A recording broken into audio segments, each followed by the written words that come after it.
Your mud pump is vital to your drilling operation. Are you taking good care of her? Your most important power in concern is lubrication. Do all you can to keep the correct lubricant in the crankcase. Keep it clean and free of contaminants like mud, and make sure that the oil can get to the parts needing lubrication. Your pump's lubrication system should follow one of two patterns. Many of Sedco's mud pumps are lubricated by an external oil pump. This pump is attached to the side of the main pump and circulates gear lubricant through a heat exchanger, where it's cooled or heated by some liquid, water in most cases. From the heat exchanger, the lubricant flows through a magnetic oil filter and a cartridge-type filter, and then is carried into the power end of the pump. Here the lubricant is piped to the lower crosshead guides and to a distributing trough, which supplies oil to the upper crosshead guides and crosshead pins, the pinion shaft bearings, the main crankshaft bearings, and the connecting rod bearings. Some pumps have no external oil pump or filter systems. These pumps rely on the main gear to carry lubricant up to a system of troughs which supply oil to the bearings and crossheads. There are a few procedures you should follow every day to keep your pump in good condition. Check the oil level in the crankcase.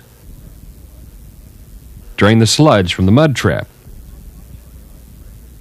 And check the oil pressure and temperature. These don't take long, and they're easy to do. The pump needs to be stopped for 5 minutes before you check the oil level. While you're waiting, drain the mud trap. The mud trap collects foreign material, water or mud, for example, which might condense inside the pump or leak through damaged rod wipers.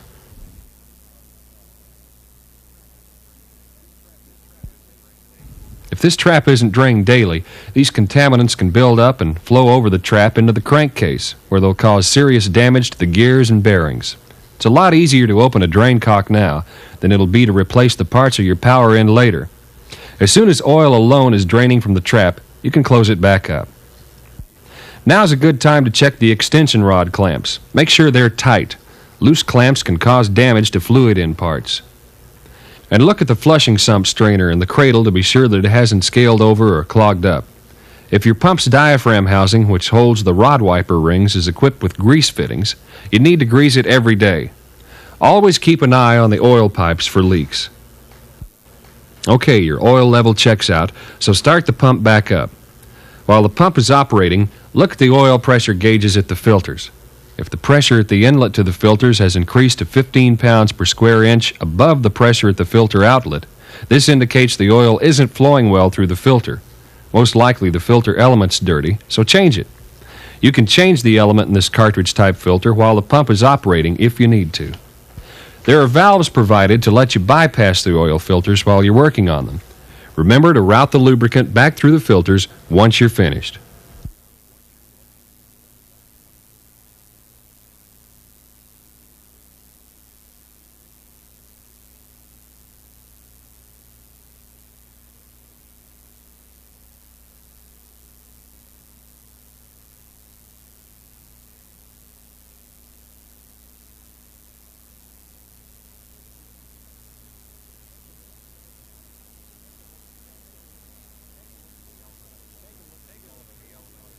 Take a look at the element when you remove it. It can tell you what type of contaminants you may have in the oil, and it can also indicate whether the lubricant needs to be changed at this time. Be sure you clean the case of the filter before putting the new element in. You should plan to change the filter element every 2 or 3 weeks if your pump is operating continuously, but change it sooner if the pressure at the filter indicates the need.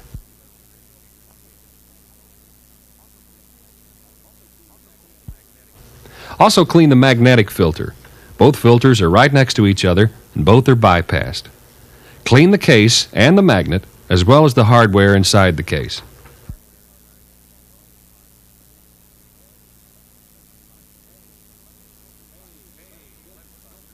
Hey, you left the filters bypassed. Don't forget to put your new and clean filters to use.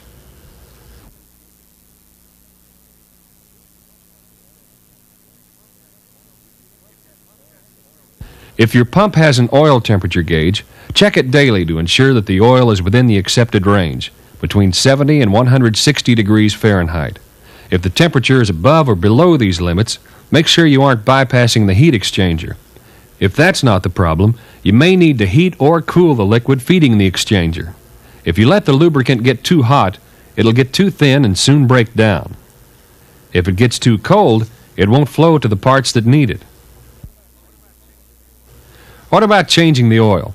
Most pump manufacturers recommend you change the oil at least every 6 months. This is the absolute longest your mud pump should go without an oil change. In most cases, the oil is changed more often. Anytime you find contaminants in the oil, it should be changed. Be sure you follow the guidelines sent from the Dallas office concerning the recommended interval between routine oil changes. In some areas, 6 months may always be too long. Briefly, here's the procedure for changing the oil. Shut the pump down, drain the oil from the crankcase by removing this drain plug, drain the mud trap and the cradle, replace the rod wipers. Conditions in your area may call for you to flush out the pump with diesel fuel or a similar non-toxic, non-explosive solvent. Now, this is a tricky procedure, so do it only if the pump's lubricant has been contaminated or if you've been instructed to do so by the senior engineer for your area. Remember, you should flush the pump anytime you find contaminated oil in the crankcase. When you do this, change the cartridge filter element and clean the magnetic filter before and after flushing. It's recommended that you follow the diesel with lightweight motor oil during flushing to eliminate the diesel, which has no lubricating value and will dilute the lubricant. Follow the instructions of your senior engineer concerning this procedure. After you've flushed and drained the crankcase, hose out the mud trap and crankcase with high-pressure diesel. Clean inside the pump with a rag and some solvent. Mop up all the diesel. Clean and change filters. And refill the crankcase with a proper lubricant.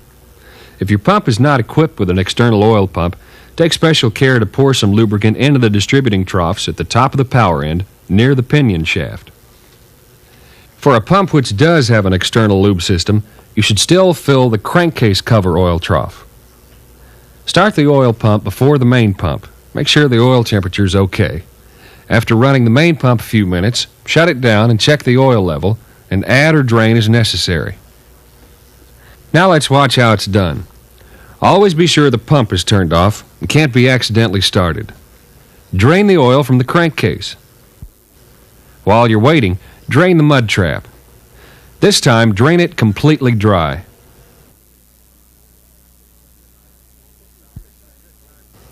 This is a good time to pull the side inspection plates and check crosshead clearance with a feeler gauge. See your pump's service manual for the amount of clearance allowable. If your clearance is too great, you need an experienced mechanic to make the necessary repairs. In an oil well pump, the button on the end of the pony rod is small enough to allow you to slide the diaphragm housing off for replacement of diaphragms, commonly called rod wipers. Simply remove the extension rod clamp, rotate the jack shaft until the pony rod is several inches from the piston rod extension, and remove the extension. Don't use pipe wrenches on the rods unless you want to come back and change them next week. Now you can remove the cap screws from the diaphragm housing and slide it off the pony rod. You should have 3 wiper rings and 2 metal lantern rings, as well as the diaphragm housing and diaphragm cover. Save the lantern rings unless they're broken. If the old lantern rings have some nicks or burrs, you'll want to clean them up. You'll also need to clean the pony rod. When replacing the rings, it's very important that you point the sealing inner lip of each ring in the right direction. The side with the groove is the side with the lip. The first ring's lip should face the power end of the pump to keep the oil in the crankcase and out of the cradle. The next 2 rings should have their lips toward the fluid end to keep mud and water out of the gear end of the pump. Oil the lantern rings and wiper rings before installing. Place a wiper ring, lantern ring, and then another wiper ring in the diaphragm housing. The lips of the 2 wipers should face away from each other, toward the outside of the housing.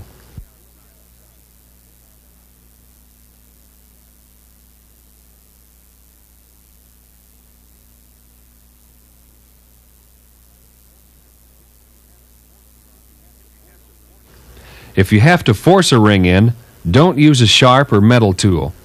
Use a block of wood so you don't damage the ring.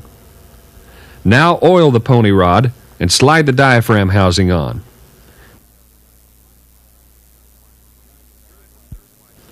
Drive the third wiper ring into the diaphragm cover, then the lantern ring. One drain hole in the housing should be at the bottom.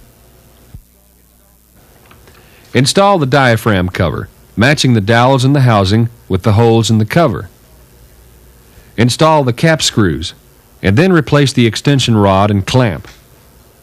Be sure the button on the end of the pony rod is clean so you can get this joint made up tightly.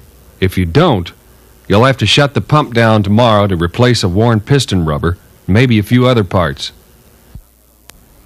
Some pumps have a large button on the pony rod that will tear up your rod wipers if you try to slide the diaphragm assembly over it. In this case, you'll have to loosen the pony rod from the crosshead, loosen the diaphragm assembly, and slide the pony rod out of the assembly. This assembly has 4 wiper rings. Point 2 lips toward the fluid end and 2 toward the power end. Remember to follow the recommendations of the senior engineer for your area concerning flushing the system with diesel fuel. Wherever you are, if you're changing contaminated oil, contaminated with water, mud, sand, metal particles, or any other foreign material, try to find the source of the contamination, correct it, and flush the lubrication system with a solvent. This procedure can only be done on a pump with an external oil pump, because the solvent has to be circulated without running the main pump. If your pump isn't equipped with an oil pump, all you can do is spray the troughs with high-pressure diesel and wipe them clean and dry, or rotate the pump a few revolutions with a lightweight, non-detergent motor oil in the crankcase. Be sure you don't have a load on the pump if you do this. To flush a pump, add about half as much solvent as you would lubricant to the crankcase. Now clean the magnetic oil filter and remove the dirty element from the cartridge-type filter. Start the oil pump, not the main pump. If you try to run the mud pump with diesel in it, you'll destroy the bearings in a matter of seconds. All you want to do is run the lubrication pump to circulate some diesel through the system and clean it out. If your oil pump is normally mechanically driven from the jack shaft of the mud pump, you can use an electric or pneumatic drill to power the oil pump for these few minutes. Let the diesel circulate for 10 minutes. While you're waiting, hose out the mud trap with high-pressure diesel. Okay, drain the crankcase. Use a diesel spray to loosen any sludge buildup in the bottom of the pump. Pay special attention to troughs and ledges. Now get a bucket of diesel and some rags and clean the pump. Be sure to clean the oil pump suction strainer in the bottom of the crankcase. Take some time here to make sure the pump is very clean. Would you eat breakfast out of it? Mop all the diesel dry. Diesel fuel is a contaminant you don't want in the lubricant. Don't leave anything inside the pump. Rags left in the crankcase can and do clog the lubrication system. Let the solvent evaporate while you check the bolting on the pump. Make sure everything's tight. Clean the magnetic filter once more and install a new element in the cartridge-type filter. Don't forget to clean the filter case. If you're simply changing the oil and not flushing your pump, you should still clean up any sludge in the crankcase and check bolts for tightness. Cleaning and changing filters is also important. Close the mud trap and crankcase drain and fill the crankcase with a proper lubricant, normally AGMA number 5 or 7 extreme pressure heavy-duty gear lubricant. There's a plate on the side of the pump which tells you how much lubricant and what type is recommended for your pump. These plates may be outdated though, so always follow the instructions of the senior engineer for your area. Once you have oil in the crankcase, the smartest thing you can do is turn on the oil pump and observe the gear end for oil circulation. You should find oil entering every lower and upper crosshead guide, and coming out nipples above the eccentric bearings, as well as some oil dripping from the bearings. This is the best way to locate broken or clogged oil lines, and now's the time to do it. If the pump doesn't rely on an external lubrication pump, be sure to fill all the troughs and reservoirs with lubricant, so the moving parts will be lubricated the instant you start the mud pump. This pump has an oil pump, but there's a trough just inside this top inspection plate that should be filled with oil anyway.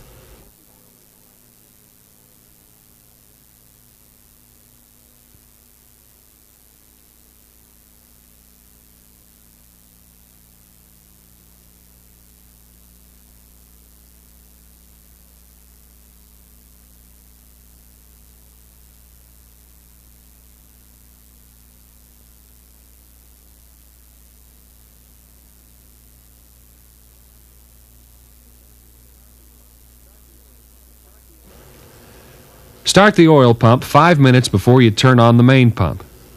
Don't forget to clean the breather cap. Make sure the oil temperature is in the proper range before you start the mud pump. Remember, the oil should be at between 70 and 160 degrees Fahrenheit. Okay? Then start the charging pump and your mud pump and circulate mud to the pits for several minutes. Be sure to watch the pressure gauges to make sure that oil is circulating. Now stop the pump and let the oil settle for a few minutes.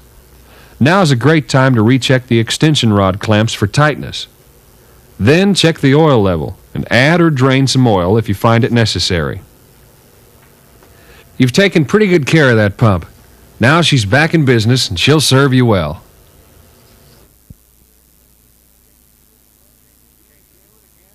Can you do it again? Changing the oil. Do it at least every 6 months. Do it anytime the oil is contaminated. How do you do it? Drain the crankcase. Drain the mud trap. Replace the rod wipers. Change the filter element. Clean the magnetic filter. Flush with diesel if necessary. Make sure the pump is clean. Add new lubricant.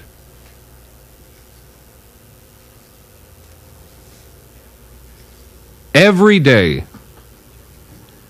check the oil level. Drain sludge from the mud trap. And check the oil pressure and temperature. Change the filter element every few weeks, sooner if the pressure builds up on the filter inlet. If you're not familiar with all these procedures, rewind the tape and watch it again. Goodbye, good luck, and good pumping.